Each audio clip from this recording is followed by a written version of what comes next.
Hello everyone, this is your educator MD Hasan. Welcome to Gigal institute. बच्चों, हम लोग यहाँ क्लास 10th का रियल नंबर पढ़ रहे हैं। हम लोगों ने एक्सरसाइज 1.2 का क्वेश्चन सॉल्व कर लिया। आज हम लोग एक्सरसाइज 1.3 का क्वेश्चन सॉल्व करेंगे। तो बच्चों, आपको बता दें कि ये एक्सरसाइज बहुत ही ज्यादा इंपॉर्टेंट है, चाहे वो हिंदी मीडियम के कोई भी बोर्ड हो, UP board, Jharkhand board, MP board या बिहार बोर्ड। इस एक्सरसाइज से एक न एक क्वेश्चन जरूर रहता है। तो इस वीडियो के लास्ट तक आप लोग बने रहिए, क्योंकि हम लोग क्वेश्चन सॉल्व करने के बाद आपको बताएंगे, एक आसान सा तरीका बताएंगे कि किस तरह से आप एक क्वेश्चन सॉल्व करने के बाद बहुत सारा क्वेश्चन सॉल्व कर सकते हैं। तो वीडियो को लास्ट तक जरूर देखें। लास्ट में हम क्वेश्चन सॉल्व करने के बाद आपको वो आसान सा तरीका बताने वाले हैं। और हाँ, क्लास 10th वाले बच्चों को बता दें कि बहुत जल्द यहाँ पे हम साइंस का वीडियो भी अपलोड करने वाले हैं। हमारी कोशिश है कि हम सोशल साइंस का, साइंस का सभी का वीडियो जल्द से जल्द, ज्यादा से ज्यादा अपलोड करें। तो चलो बच्चों, आज हम लोग अपना स्टार्ट करते हैं एक्सरसाइज 1.3। तो again welcome to Gigal institute. तो बाबू, तो यहाँ देखिए, जैसा कि हम लोग ने यहाँ पे पहले से ही क्वेश्चन लिख दिया है। जो हमारा एक्सरसाइज 1.3 में 3 ही क्वेश्चन है। Question number 1, 2, 3। एक में एक ही क्वेश्चन है, दूसरे में भी एक ही क्वेश्चन है, और तीसरा में 3 क्वेश्चन है। लेकिन यहाँ पे हम एक एग्जाम्पल नंबर 10 भी बताने वाले, क्योंकि ये एग्जाम्पल नंबर 10 बहुत ही ज्यादा इंपॉर्टेंट है। ये एग्जाम में पूछ दिया जाता है अक्सर। तो हम यहाँ पे आपको एक ही क्वेश्चन बताने वाले हैं। उस एक क्वेश्चन के हेल्प से आप बहुत सारा क्वेश्चन सॉल्व कर सकते हैं। एक आसान सा तरीका हम वीडियो के लास्ट में बताने वाले हैं। तो आप इस वीडियो को लास्ट तक जरूर देखिए। तो बाबू, इस एक्सरसाइज को पढ़ने से पहले इसमें एक छोटा सा, एक फुद्दू सा छोटा सा एक थ्योरम दिया हुआ है। तो उस थ्योरम को हमको पढ़ना नहीं है ज्यादा डिटेल्स में, बस थोड़ा सा आपको हम बता देते हैं कि वो थ्योरम कह क्या रहा है, क्योंकि वो थ्योरम थोड़ा सा हेल्प करेगा हमको ये क्वेश्चन सॉल्व करने में। चलिए वो फुद्दू सा थ्योरम देखते हैं कि क्या है। तो बुक है यहाँ पे हमारा, तो थ्योरम को ज्यादा नहीं देखना। देखिए, हम बता रहे हैं क्या करना है। उस थ्योरम में ये कह रहा है कि आपका कोई प्राइम नंबर आप जानते हैं क्या होता है हमारा, 2, 3, 5, 7 ऐसा नंबर जो खुद से कटता है या एक से कटता है। तो एक कोई प्राइम नंबर मान लीजिए, आप पी ले लीजिए, कोई प्राइम नंबर आपका पी है। तो ये पी क्या करेगा, कोई पूर्णांक का स्क्वायर होगा। मान लीजिए कोई पूर्णांक हमारा ए है, कोई पूर्णांक हमारा क्या है, ए है। तो इसका अगर स्क्वायर कीजिए, तो मान लीजिए ए का हम लोग स्क्वायर करते हैं। तो ये हमारा थ्योरम कहता है कि ये जो पी है, अगर ए स्क्वायर को डिवाइड करेगा, मतलब यहाँ पे आप लिख दीजिए कि ए स्क्वायर बाई पी। तो अगर ये पी ए स्क्वायर को अगर डिवाइड करता है, तो ये पी क्या करेगा कि ए को भी डिवाइड करेगा। अब यहाँ पे मतलब कि इस थ्योरम का कहने का मतलब है कि अगर कोई पूर्णांक का स्क्वायर है, पी हमारा क्या है यहाँ पे, अभाज्य नंबर है, मतलब अभाज्य संख्या है। तो अगर ये पी इस ए स्क्वायर को डिवाइड करता है, विभाज्य करता है, तो ये पी क्या करेगा, ए को भी विभाज्य करेगा। चलिए हम लोग देखते हैं किस तरह से। यहाँ को एक संख्या ले लेते हैं, a बराबर 4। तो इस 4 का स्क्वायर करेंगे तो 4 का स्क्वायर लेंगे। और यहाँ पे एक अभाज्य संख्या मान लीजिए हम ले लेते हैं 2। अभाज्य संख्या क्या, p बराबर हम ले लेते हैं 2। तो आप एक चीज देखिए यहाँ पे, अगर ये p क्या कह रहा है यहाँ पे कि p अगर a स्क्वायर को कट करेगा तो p a को भी कट करेगा। तो हमारा चलिए इसका a स्क्वायर हो गया 4 का स्क्वायर। अब बाई इससे 2 से देखे तो ये इसको कट करेगा, इसको लिख देंगे 4 × 4 बाई 2। तो इसको कट कर रहा है, 2 2 4, तो इसका आ जाएगा 4 2 8। तो आप देख लीजिए ये स्क्वायर को डिवाइड किया, अगर ये डिवाइड किया तो अगर यहाँ पे ए क्या हमारा 4 है, तो अगर यहाँ पे देखें मान लो कि 4 ये 2 से डिवाइड करते हैं, हम अभाज्य संख्या यहाँ पे क्या लिए, 2 लिए। तो ये 2 इस 4 स्क्वायर को भी डिवाइड कर रहा है, ये 2 देखिए इस 4 को भी डिवाइड किया कि नहीं किया। तो यही थ्योरम कहता है कि अगर कोई अभाज्य संख्या p अगर a स्क्वायर को यहाँ पे अगर डिवाइड करता है, विभाज्य करता है, तो हमारा ये p क्या करेगा, a को भी विभाज्य करेगा। तो अब ये थ्योरम हमारे लिए पढ़ना क्यों इंपॉर्टेंट हो गया।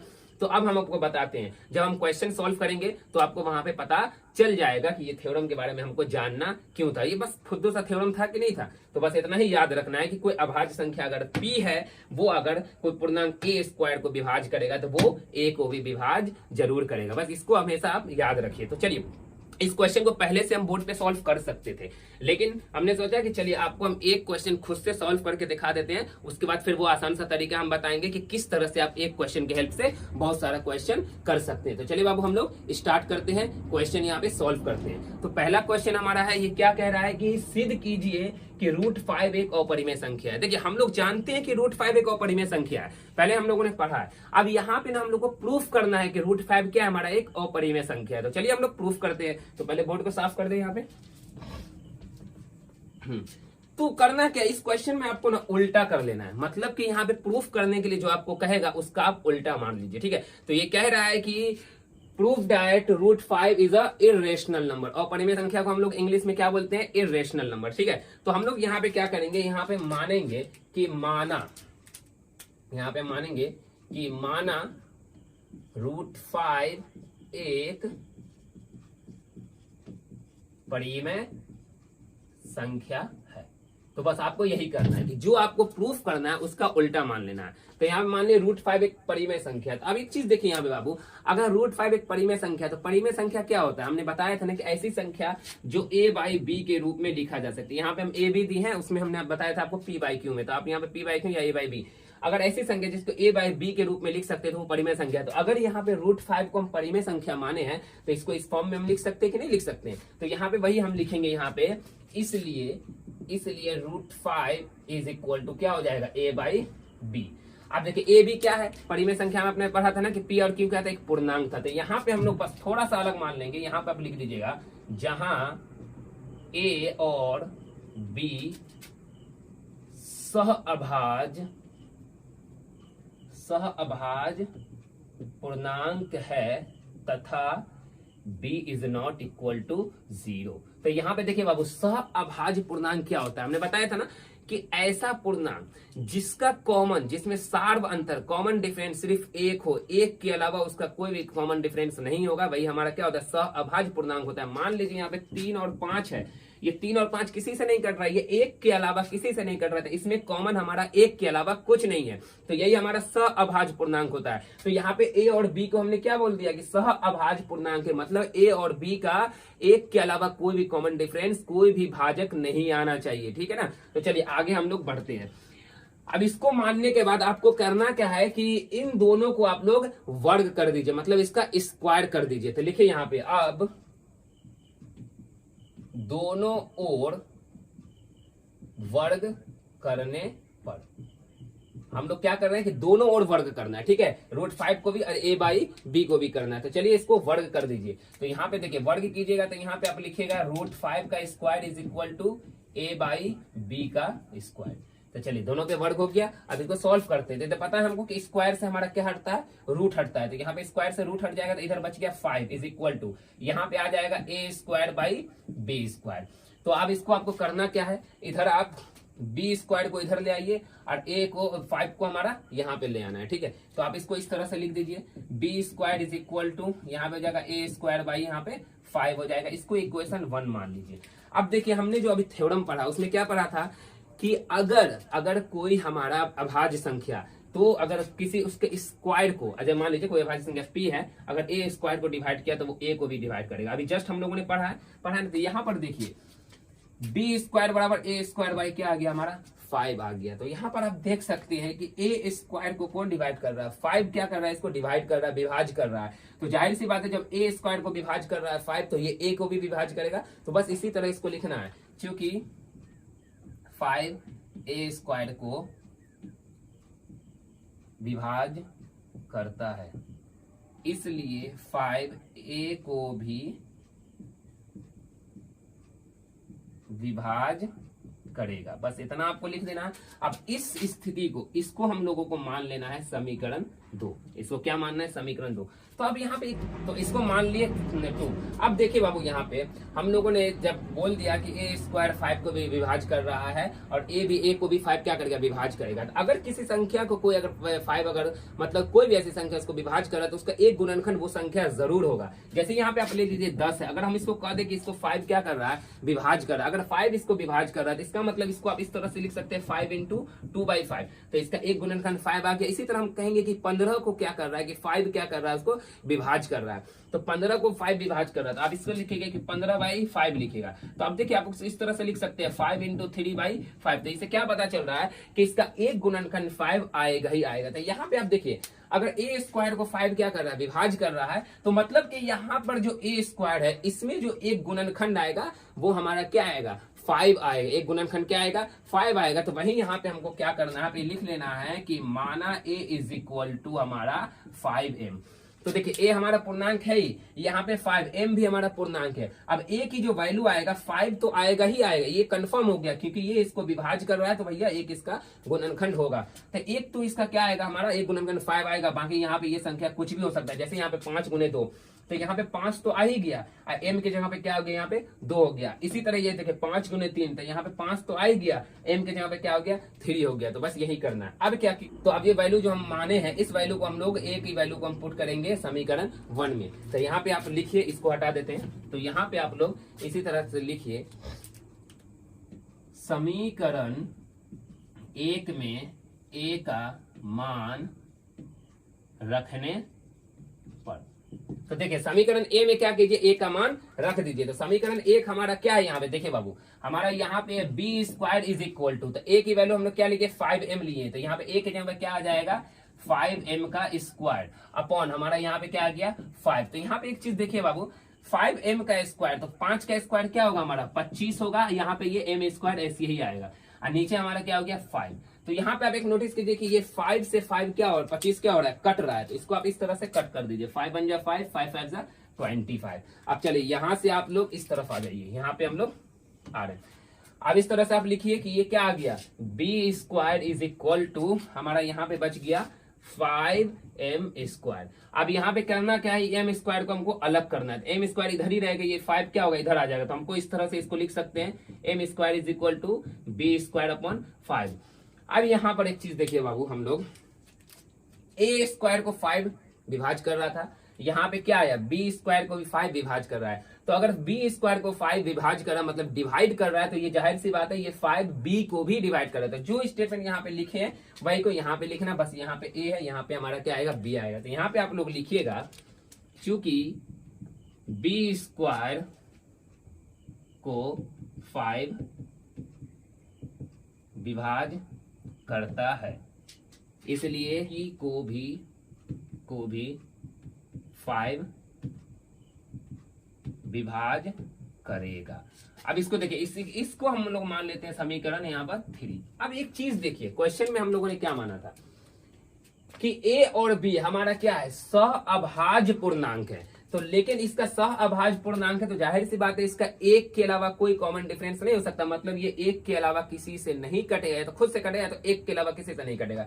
यहाँ पर देखिए जस्ट इसका उल्टा आ रहा है, यहाँ पे ए स्क्वायर को क्या काट रहा है, 5 डिवाइड कर रहा है। यहाँ पर देखिए बी स्क्वायर को क्या कर रहा है, 5 विभाज कर रहा है। तो हमारी कल्पना जो हम लोगों ने ऊपर जो माना था, हमारी जो मान्यता था, वो गलत साबित हो गया। क्योंकि हम लोगों ने यहाँ पे माना कि √5 एक परिमेय संख्या है, ए बाई बी के फॉर्म में लिख सकते हैं। तो ये ए और बी हमारा क्या है, सहअभाज्य पूर्णांक है। मतलब कि इसका एक के अलावा कोई कॉमन डिफरेंस नहीं होना चाहिए। लेकिन यहाँ पे तो इसका एक कॉमन डिफरेंस हमारा 5 आ रहा है ना, क्योंकि ए और बी दोनों 5 से कट रहा है। तो हमारी मान्यता क्या हो गया, गलत सिद्ध हो गया। ये गलत सिद्ध ये हो गया कि √5 एक परिमेय संख्या नहीं है। अगर जब वो परिमेय संख्या नहीं है तो वो कौन सी संख्या है, वो अपरिमेय संख्या है, इतना याद रखिए। तो बस हमको इसी तरह लिख देना है यहाँ पे। अब देखिए लिखना कैसे है, इसको सीखे। यहाँ पे लिखिएगा, क्योंकि समीकरण 2 और समीकरण 3 से स्पष्ट है। स्पष्ट मतलब क्या होता है बाबू, क्लियर है। मतलब इस दोनों से हमको क्या पता चल रहा है कि ए और बी 5 से विभाज्य है। क्या पता चल रहा है कि समीकरण 2 और 3 से स्पष्ट है कि ए और बी क्या है, 5 से विभाज्य है। लेकिन ए और बी सहअभाज्य पूर्णांक है, सहअभाज्य पूर्णांक है। तब यहां पे लिख देंगे, इसलिए हमारी मान्यता गलत सिद्ध होती है। तो जब हमारी मान्यता गलत सिद्ध हो गई तो हमारा √5 क्या हो जाएगा, √5 एक हमारा परिमेय संख्या नहीं होगा, वो हमारा अपरिमेय संख्या हो जाएगा। तो लिख दीजिए, अतः यहाँ पे आप लिख दीजिए, अतः √5 एक अपरिमेय संख्या है। बस ये हमारा क्या हो गया, ये हमारा यहाँ पे प्रूफ हो चुका है, ये सिद्ध हो चुका है। आप कुछ बच्चे कहेंगे सर ये स्टेटमेंट बहुत ज्यादा लग रहा है, यहाँ पे लिख दिए। तो बाबू ज्यादा नहीं है, बड़ा। आप इसको आराम से लिखे, आम जुबान में लिखे हैं। कोई अलग से किताबी लैंग्वेज आपको यहाँ पे हम ऐड नहीं किए हैं, आप आराम से देख सकते हैं। आप खुद से लिख सकते हैं कि समीकरण 2 और 3 से स्पष्ट है कि स्पष्ट है, लिख देंगे यहाँ पे हो गया, स्पष्ट है कि स्पष्ट है कि a और b 5 से विभाज्य है, लेकिन a और b सहअभाज्य पूर्णांक है, यहाँ पे हमने माना था। तो हमारी मान्यता गलत सिद्ध होती है। तो अतः √5 एक अपरिमेय संख्या। तो कौन सा बड़ा स्टेटमेंट है? बिल्कुल बड़ा स्टेटमेंट नहीं है। ये एक ही क्वेश्चन आपको इतना सा बड़ा लग रहा है बाबू, लेकिन जब आप इसको प्रैक्टिस कीजिएगा तो ये क्वेश्चन 3 से 4 मिनट में आपका बन जाएगा। अब जो इसके आगे हम जो भी क्वेश्चन बनाने वाले हैं ये बहुत आसान है, क्योंकि ऑलरेडी हमको पता चल चुका है कि √5 हमारा क्या है? अपरिमेय संख्या है, और हमको पता है कि √2 √3 ये सब हमारा अपरिमेय संख्या। तो हमने बताया था कि हम आपको वीडियो में एक चीज बताने वाले हैं, आसान सा तरीका किस तरह से एक क्वेश्चन को सॉल्व करके आगे बहुत सारा क्वेश्चन सॉल्व कर सकते हैं। देखिए वो तरीका यहीं पे बाबू, ये जिस बच्चों को समझ नहीं आया वो दोबारा देख सकते हैं। अब करना क्या है, आपने यहाँ पे √5 कर लिया। अब √5 का प्रोसेस ये हमारा पूरा पता चल गया। तो आपको एक क्वेश्चन आसानी से अच्छे से करने आना चाहिए। उस एक क्वेश्चन की हेल्प से आप 10 20 30 बहुत सारा निकाल सकते हैं। जैसे यहाँ पे √5 था, अब कोई यहाँ पे आपको दे देगा कि आप यहाँ पे √2 दीजिए, कहेगा √2 एक अपरिमेय संख्या प्रूफ कीजिए। कोई दे देगा यहाँ पे √3 एक अपरिमेय संख्या, उसको प्रूफ कीजिए। √11 एक अपरिमेय संख्या, √7 एक अपरिमेय संख्या, √13 एक अपरिमेय संख्या, √17 एक अपरिमेय संख्या, √19 एक अपरिमेय संख्या। मतलब कि जितना भी अपरिमेय संख्या वाला प्रूफ करने के लिए बोले एकदम आसान है, आपको इसी तरह से बनाना है। जैसे जो बच्चे देखेंगे इसका स्क्रीनशॉट लेना है तो ले लीजिए, हम थोड़ा साइड हो जा रहे हैं क्योंकि इसमें अब थोड़ा चेंज करने वाले हैं। देखिए क्या करना है, अब मान लीजिए कि यहाँ पे अगर 5 की जगह कोई आपको दे देता 7 कि प्रूफ कीजिए कि √7 एक अपरिमेय संख्या, तो बिल्कुल वैसा ही करना है जिस तरह से √5 को किए। अब इसको यहाँ पे क्या कर लिया हम, √7 कहेगा प्रूफ कीजिए, तो 7, तो यहाँ पे 5 की जगह क्या आ गया हमारा 7 आ गया। तो जब √7 एक परिमेय संख्या मान लिए तो √7 बराबर क्या हो जाएगा a/b आ गया। अब ये सब कुछ ऐसा ही रहेगा। अब दोनों ओर वर्ग किसको करेंगे, √7 को करेंगे, तो यहाँ पे वर्ग कीजिएगा तो √7 का स्क्वायर आ गया। अब इसी तरह स्क्वायर हटेगा तो यहाँ पे 7 आ जाएगा। अब 7 आ गया तो ये इधर चला गया था हमारा 5, तो यहाँ पे क्या चला जाएगा 7 चला जाएगा। अब यहाँ पे क्या लिखेगा, देखिए a² को कौन विभाज कर रहा है, 7 विभाज कर रहा है, तो अब लिखिएगा यहाँ पे क्या हो जाएगा, ये हमारा देखिए दूसरे पेन से लिखते हैं आपको पता चल जाए। अब देखिए 7 a² को विभाज करता है, तो इसलिए 7 क्या करेगा, 7 a को भी विभाज्य करेगा हमारा। तो चलिए यहाँ पे हमारा क्या हो गया, अब यहाँ पे देखिए, अब ये हमारा क्या बोले थे कि जब 7 इसका हमारा एक हमारा क्या भाजक है तो उसका एक गुणनखंड भी 7 होगा। तो यहाँ पे हम 5m के जगह यहाँ पे मान लेंगे 7m। अब क्या करना है यहाँ पे जो a की वैल्यू इसमें जो पुट किए थे समीकरण a में, तो आप क्या करिए यहाँ पे 7m पुट कीजिएगा। तो 7m पुट हो गया तो 7 का स्क्वायर क्या होगा यहाँ पे, तो 7 का स्क्वायर आपका यहाँ पे 49 हो जाएगा। ये m², अब बट्टे में क्या आ जाएगा 7 आ जाएगा, इसको कट करेगा तो ये 7m²। अब यहाँ पे 5m² है, यहाँ पे 7m² आ गया। अब इसके नीचे क्या आ जाएगा, ये 7 आ जाएगा। तो यहाँ पे वही लिखना कि b² को 7 विभाज्य करता है, तो इसलिए b को भी 7 विभाज्य करेगा। बस अब लिख देना है कि समीकरण 1 और 2 और 3 से स्पष्ट है कि a और b 7 से विभाज्य है, लेकिन a और b सहअभाज्य पूर्णांक है, अतः √7 एक परिमेय संख्या।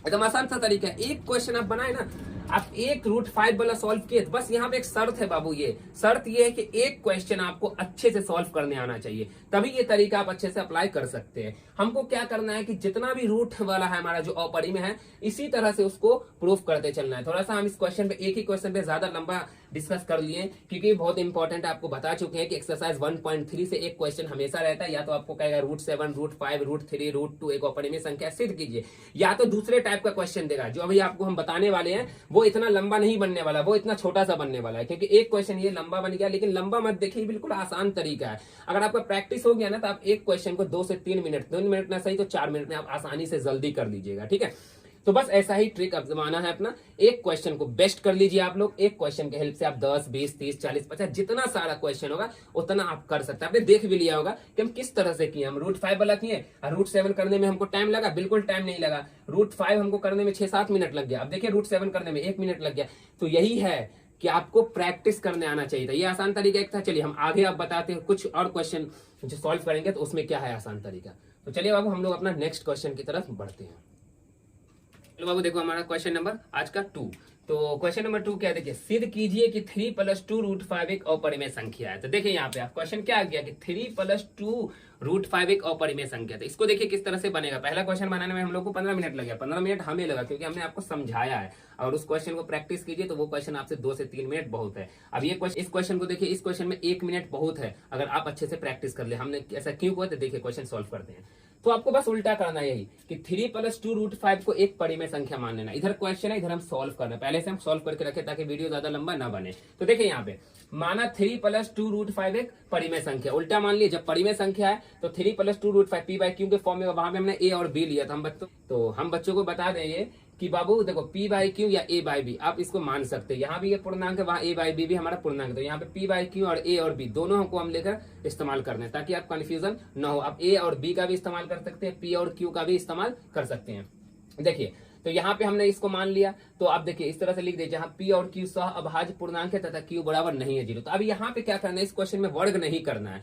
अब इसको हम लोग यहाँ पे सॉल्व करेंगे, हमको यहाँ पे √5 को अलग करना है। तो √5 को कैसे अलग करेंगे, तो यहाँ पे हमने क्या किया कि 2√5 को लिखे, +3 इधर गया तो -3। अब यहाँ पे 2√5 को इसी तरह इसका आप एलसीएम ले लीजिए, आपको आता है ना बट्टे वाला जोड़ बनाना, तो ये q चला जाएगा इधर, तो क्या हो जाएगा p-3q/q। अब करना क्या है कि यहाँ पे √5 को अलग कर दिया, तो 2 इसके बटा में आ गया, तो 2q। यहाँ पर देखिए हम लोग क्या जानते हैं, हम लोग ने अभी प्रूफ कर दिया √5 क्या एक अपरिमेय संख्या, √2 √3 ये सब एक अपरिमेय संख्या हमको पता है। तो वही स्टेटमेंट को यहाँ पे लिखे है, चूंकि हम जानते हैं कि √5 एक अपरिमेय संख्या, जाहिर सी बात है, तो अगर √5 एक अपरिमेय संख्या तो इसके बराबर जो भी संख्या होगा वो भी एक अपरिमेय संख्या हो जाएगी। तो इसलिए p-3q/2q भी क्या हो जाएगा, अपरिमेय होगा। तो यही लिखे हमें कि p-3q/2q भी एक अपरिमेय संख्या होगी, क्योंकि अपरिमेय संख्या के बराबर जो भी संख्या होगा वो भी क्या होगा, अपरिमेय संख्या होगा। तो जब ये अपरिमेय संख्या होगा तो उसके बाद देखिए हमारा ये p-3q/2q सॉल्व करके, इसी को ना सॉल्व करके हमारा आया है ये, तो हम लिख देंगे अतः 3+2√5 एक अपरिमेय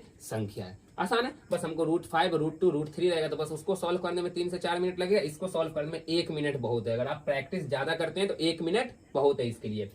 अब देखिए इसी तरह है इसका तीसरा क्वेश्चन क्या है, यहाँ पे तीसरा का भी हम 2 क्वेश्चन यहाँ पे सॉल्व कर चुके हैं। तो तीसरा क्वेश्चन कह रहा है सिद्ध कीजिए कि निम्नलिखित संख्या अपरिमेय संख्या, मतलब इसमें जितना भी क्वेश्चन है ना सबको सिद्ध करना है कि अपरिमेय संख्या जो भी दिया हुआ। देखिए तो यहाँ पे क्या पहला क्वेश्चन है 1/√2, तो वो उल्टा करना है कि इसको मान लिया हम लोग, माना 1/√2 एक परिमेय संख्या, इसको मान लिए। तो जब ये परिमेय संख्या था 1/√2 बराबर क्या हो जाएगा, a/b, मतलब बट्टे के फॉर्म में आ जाएगा। तो यहाँ लिखेंगे जहाँ a और b हमारा सह अभाज्य पूर्णांक है तथा b बराबर नहीं है 0, क्योंकि परिमेय संख्या का एक कंडीशन होता है उसका हर 0 नहीं होना चाहिए।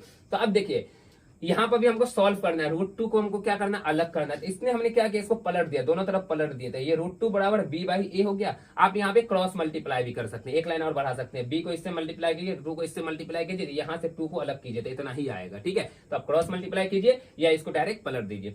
तो बस अब यही लिखना है, चूंकि हम जानते हैं कि √2 क्या है, एक अपरिमेय संख्या है, तो अपरिमेय संख्या के बराबर जो संख्या होगा वो भी क्या होगा बाबू, अपरिमेय होगा। तो इसलिए b/a भी अपरिमेय संख्या होगी। जब ये भी अपरिमेय संख्या होगी तो b/a किसके बराबर, 1/√2, मतलब a/b किसके बराबर, 1/√2 के बराबर है। तो अगर ये देखिए √2 एक अपरिमेय संख्या, इसको पलट दीजिए तो a/b आएगा ना, ये इसके बराबर है, तो हमारा इसलिए 1/√2 एक अपरिमेय संख्या होगी।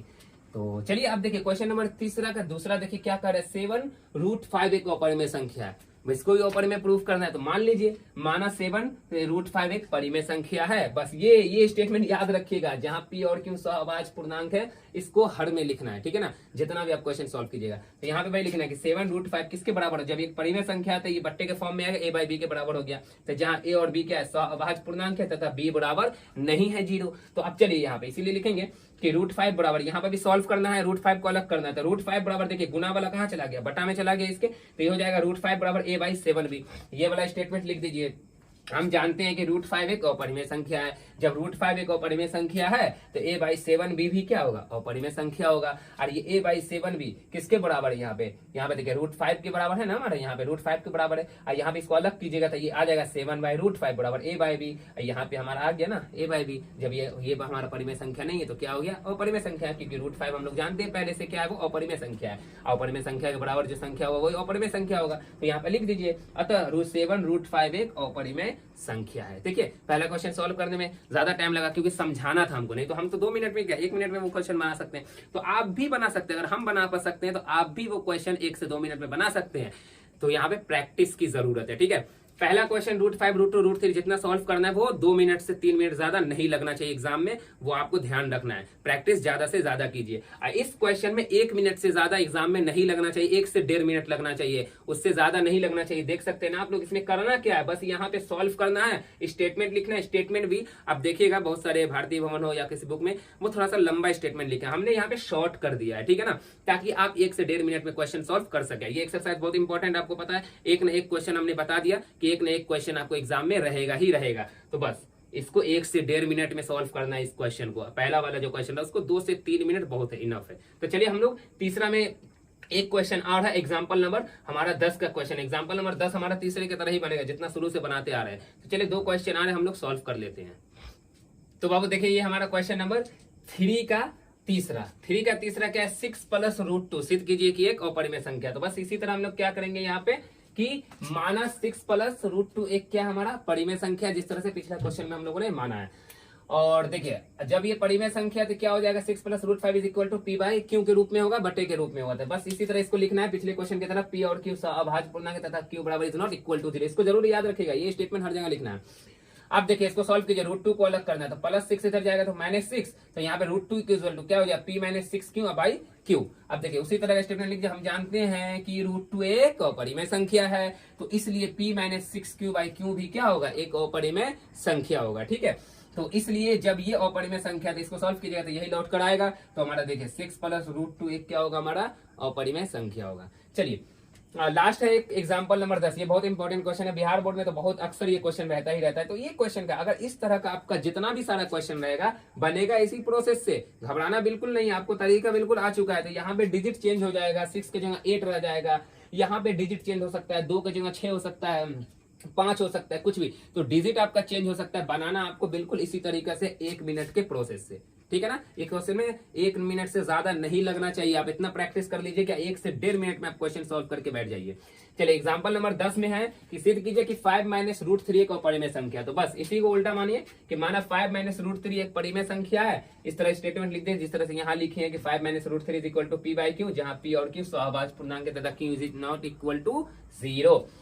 अब यहाँ देखिए माइनस है ना, माइनस को उधर ले जाए, प्लस में चाहिए √3 हमको, इसको इधर ले आइए। तो 5 - p/q इधर चला गया √3। इसको सॉल्व कीजिएगा, बट्टे वाला जो है घटा हुआ है बनाइए। तो 5q - p/q हो गया = √3। √3 क्या है हमारा, एक अपरिमेय संख्या, हमको पता है। तो लिखिए यहाँ पे हम जानते हैं कि √3 एक अपरिमेय संख्या है, तो इसलिए 5q - p भी एक अपरिमेय संख्या होगी। तो अतः जब ये अपरिमेय संख्या होगी तो 5 - √3 भी क्या होगा, एक अपरिमेय संख्या। यहाँ पे देखिए प्रूफ लिख दिए, यहाँ पे भी प्रूफ लिखते हो, मतलब ये सिद्ध हो चुका। पहला क्वेश्चन में हमने नहीं लिखा था, आप वहां पे प्रूफ जरूर लिखेगा। हिंदी में आप सिद्ध हुआ ये भी लिख सकते हैं, या आप प्रूफ लिखिए इसको इंग्लिश में।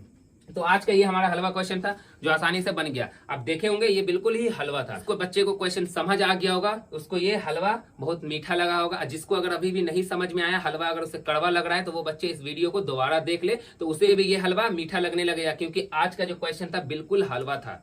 समझने वालों के लिए मीठा हलवा, नहीं समझने वाले के लिए कड़वा हलवा। तो नहीं समझने वाले को फिर से वीडियो देखना है ताकि वो हलवा उसके लिए भी मीठा हो जाए, ठीक है। तो चलो बाबू हम लोग नेक्स्ट वीडियो में मिलते हैं, वहां पे हम लोग एक्सरसाइज 1.4 देखेंगे। और जिन लोगों ने हमारे चैनल को सब्सक्राइब नहीं किया है वो हमारे चैनल को सब्सक्राइब जरूर कर ले। और यहाँ क्लास 10th वाले का भी मैथ का वीडियो अपलोड हो रहा है, धीरे धीरे यहाँ पे साइंस, सोशल साइंस, हिंदी, हर एक सब्जेक्ट का वीडियो अपलोड होगा। तो चलो बच्चों मिलते हैं नेक्स्ट लेक्चर में। Best of luck for your next lecture.